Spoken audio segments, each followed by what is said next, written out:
10 kilometre খোজকাঢ়ি গৈ পঢ়িছিল LP স্কুল।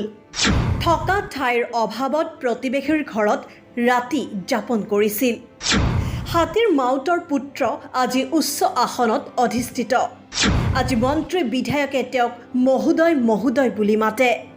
হয়, আমি ক'ব বিচাৰিছো পঞ্চদশ অসম বিধানসভাৰ অধ্যক্ষ বিশ্বজিৎ দৈমাৰী ডাঙৰীয়াৰ কথা। বড়ো জনগোষ্ঠীৰ এইগৰাকী অসম সন্তানৰ জীৱন সংগ্ৰাম অসমৰ উঠি অহা প্ৰজন্মৰ বাবে অনুপ্ৰেৰণাৰ নিদৰ্শন। বাক্সা জিলাৰ সুৱাগপুৰত জন্মগ্ৰহণ কৰা বিশ্বজিৎ দৈমাৰীয়ে দৰিদ্ৰতাৰ সৈতে সংগ্ৰাম কৰি জীৱন যুঁজৰ পাতনি মেলিছিল। পিতৃ আছিল হাতীৰ মাউত।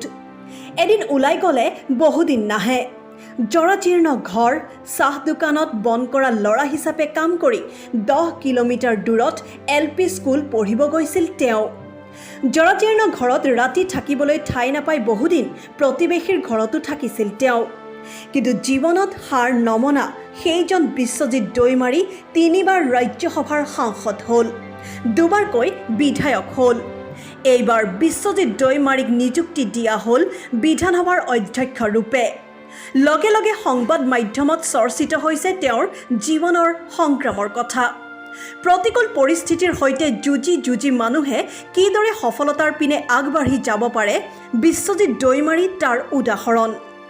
BTADৰ অন্তৰ্গত ওদালগুৰি জিলাৰ সৰবৰাহী যুৱক মুছাবিৰুল হকে বিশ্বজিৎ দৈমাৰীৰ সন্দৰ্ভত কি কয় শুনোৱা হওক।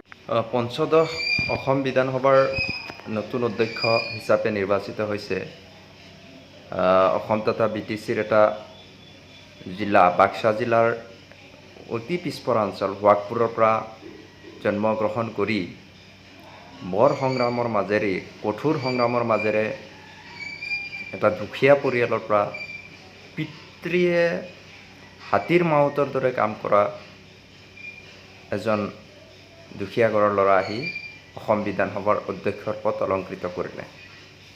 তেখেতৰ নাম হৈছে প্ৰাক্তন সাংসদ তথা বৰ্তমানৰ বিধানসভাৰ অধ্যক্ষ বিশ্বজিৎ দৈমাৰী ডাঙৰীয়া। আপোনালোকে তেওঁৰ জীৱন কাহিনী শুনিলে নিশ্চয় বহু লোক ইয়াৰ দ্বাৰা অনুপ্ৰাণিত হ'ব।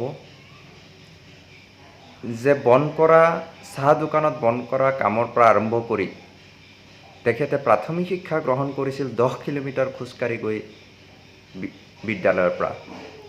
তদুপৰি তেখেতে নিজে ঘৰত পঢ়িব পৰা শুব পৰা অৱস্থা নাছিলে, লোকৰ ঘৰত গৈ শুব লগা হৈছিলে। গতিকে এনেহেন জনজাতীয় ল'ৰা এজনে আজি দুখীয়া বেকগ্ৰাউণ্ডৰ পৰা গৈ অসম বিধানসভাৰ সৰ্বোচ্চ পদ অলংকৃত কৰাটো সঁচাই গৌৰৱৰ বিষয়। আৰু আমি BTC-বাসী হিচাপে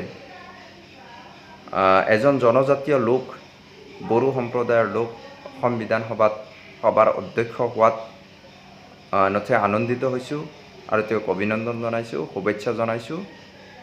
আমি আশা কৰিম যে তেওঁৰ নেতৃত্বত যিটো গণতন্ত্ৰীয় মূল্যবোধ, বিধানসভাৰ প্ৰমূল্যবোধ, বিধানসভাৰ ঐতিহ্য, বিধানসভাৰ গৰিমা ৰক্ষা কৰি এটা নজিৰবিহীন 5টা বছৰ পাৰ হৈ যাওক, এই কথা আমি সাধাৰণ ৰাইজ হিচাপে আশা কৰিছোঁ। আৰু মই বিশ্বাস যে বিশ্বজিৎ দৈমাৰী ডাঙৰীয়াই এই কাম কৰি দেখুৱাবলৈ সক্ষম হ'ব।